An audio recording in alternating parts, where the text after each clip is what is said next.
Hey, how you doing? This is Adam Post, publisher of more than 1,000 comic books. Well, we're talking about DC Studios and 5 major issues they had. This is going to be an interesting video, and this video is based on an article from Puck.News, which just came out, 5 awkward questions for the new DC Studios, as well as the podcast that David Zaslav just did on Apple Podcasts. I'm going to give you a link to this podcast so you can kind of check it out for yourself. There is actually a lot of information in this podcast. I need to go through it a couple more times and see what else we might talk about, but I want to make sure you have access to it in case you want to do more research on your own, which I definitely do recommend. Okay, let's get into the article. Before we do, please be sure to subscribe to the channel. Click the bell for notifications. Give me a thumbs up when you like it. I really appreciate it. You guys have been amazing. Thank you so much for that. The inside conversation percolating in Hollywood about the new Gunn-Safran regime and what it might reveal about Zaslav's strategy to take on Marvel. Because we know that Zaslav said he wants his Kevin Feige. So he's got 2 guys to be his Kevin Feige, Peter Safran, James Gunn, plus other executives. It's not just these 2 guys, but still, this is what he wanted to do. He wanted to take DC and create another Marvel Cinematic Universe type of structure for DC. So let's see what he's doing. Did Warner Brothers Discovery CEO David Zaslav pull off an executive coup? Or were our expectations for DC just so low, especially after his first pick, producer Dan Lin, didn't work out? So the question is, is it a big deal that you get James Gunn? You took him away from Marvel. Obviously Marvel wanted Gunn. Gunn just finished that little holiday special for Guardians of the Galaxy, but he's also done Guardians of the Galaxy 3 and had a good working relationship with Marvel.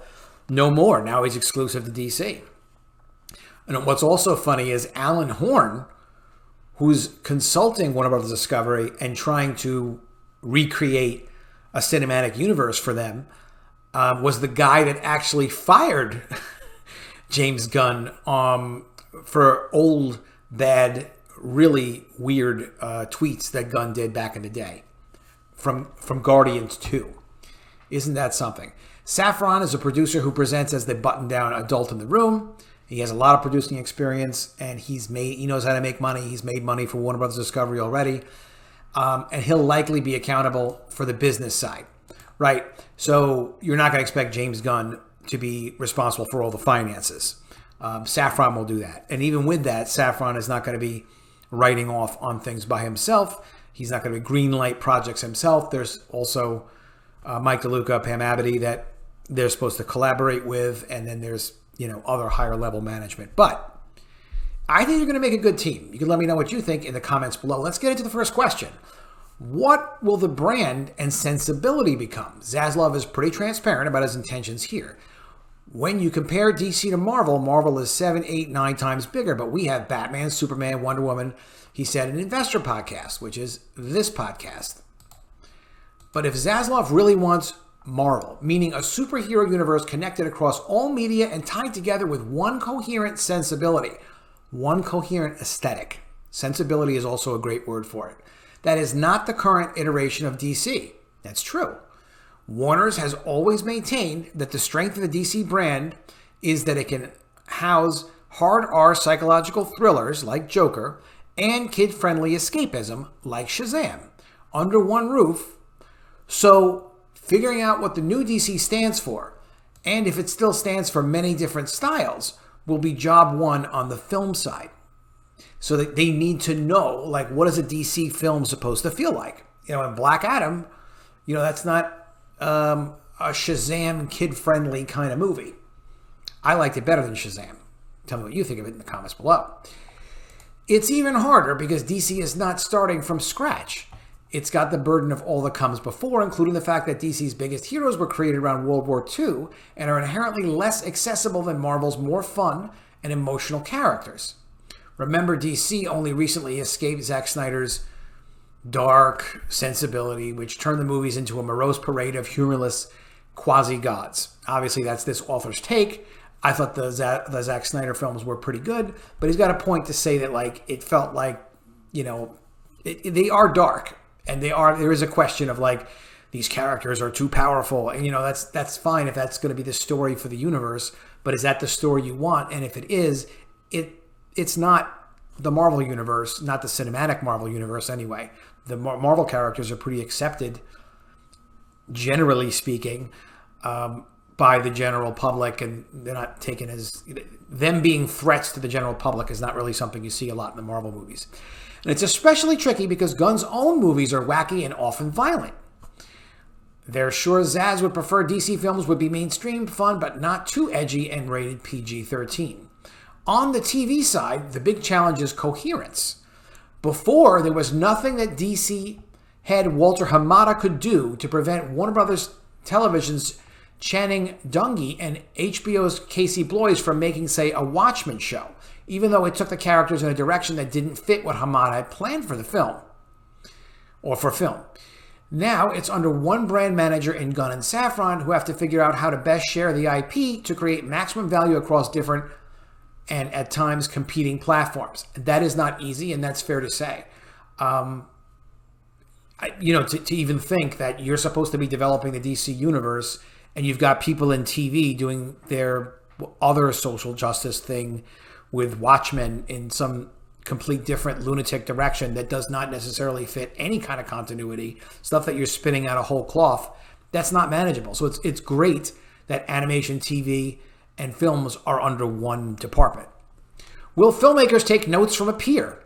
Already, supposedly, Todd Phillips has made it clear that his Joker sequel, which starts shooting November 28th, will stay under Warner Brothers proper, not DC. And would Batman franchise writer Matt Reeves be thrilled about a story or character veto from a former peer? But this seems like a small issue, and Gunn could actually serve as a mentor figure for less experienced filmmakers. Plus, DC is keeping film executives Galen Weisman and Chantal Nang for continuity in terms of managing their director and all their other talent in production. It's a good question. Todd Phillips and Joker 2 not being involved with the DC management structure. We've heard about that, and it apparently is quite true. How will Warner Brothers execs play in the DC sandbox? The Warner Brothers Discovery announcement was careful to note that the first paragraph that Gunn and Safran will work closely with Warner film leaders Mike DeLuca and Pam Abity, despite reporting to Zaslav, and a gushing quote from the duo was helpfully provided to the media. The other Warner Brothers Discovery division heads that the DC guys will collaborate with were relegated to the second graph with no quotes. That's partly because DC shares resources and a profit and loss with Warner's film group, and Hamada previously reported to DeLuca. You get this? But it's also no secret that DeLuca and Abity enjoyed their DC oversight, and DeLuca has been positioning himself lately as a comic book expert, so it'll be interesting when the first difference of opinion on a DC film project comes up. That's true to a certain extent with all division heads, but the non-film projects don't cost $200 million to make and market.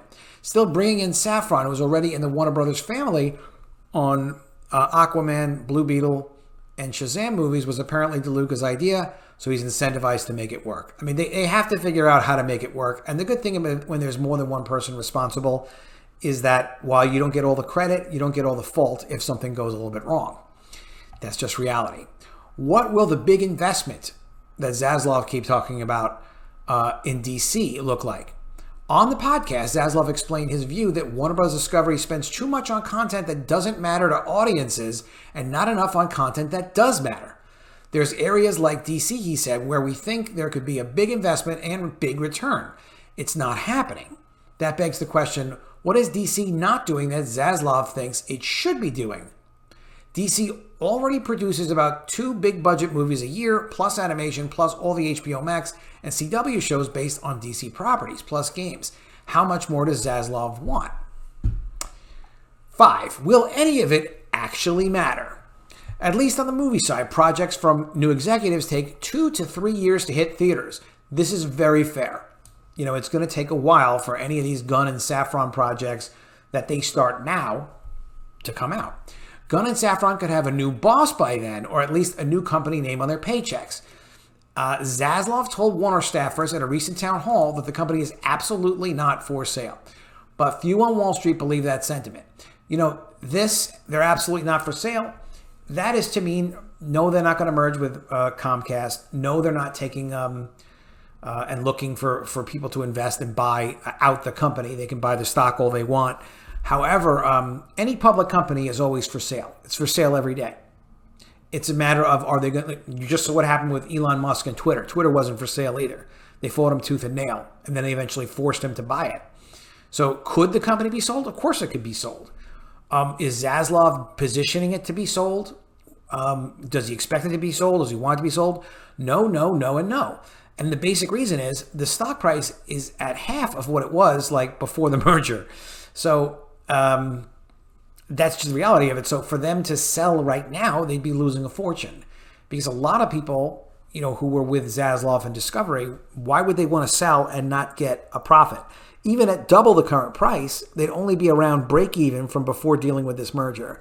So what they're trying to do is build a really strong business. They're trying to build great content.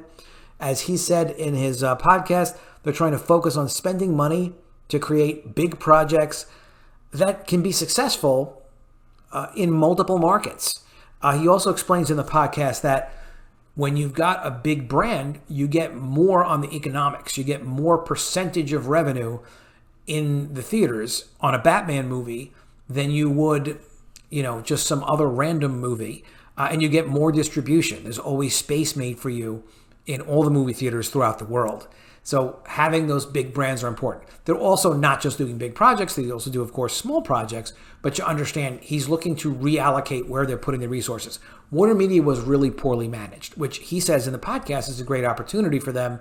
It's disappointing because it's hurt their results. They expected more money and more income and better results than they've had, seeing all the problems at Warner Media and also in the economy. But he said there's a lot that they can do to manage and improve their results overall, because basically Warner Media was just managed so badly. You can tell me what you think of all this in the comments below. I really appreciate your guys' comments. As some people are critical of me, I appreciate that too. I ain't perfect, but I am going to tell you honestly what I think of things, every time and any time. And there are things I talk about. There's things I don't talk about because I don't have a strong opinion or knowledge in any of those specific areas. But your comments are really important to me, and I do appreciate it no matter what. But let me know what you think of this, and let me know what you think of other issues that relate to DC Studios that this article didn't cover. And maybe we can cover that in another video.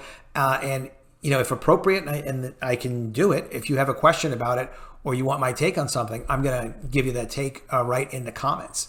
So I appreciate you guys taking the time to comment and tell me what you think, whether you agree or not. All right, please be sure to subscribe to the channel. Click the bell for notifications. Give me a thumbs up when you like it. And I will see you again soon with another video. And if I don't see you, I will miss you.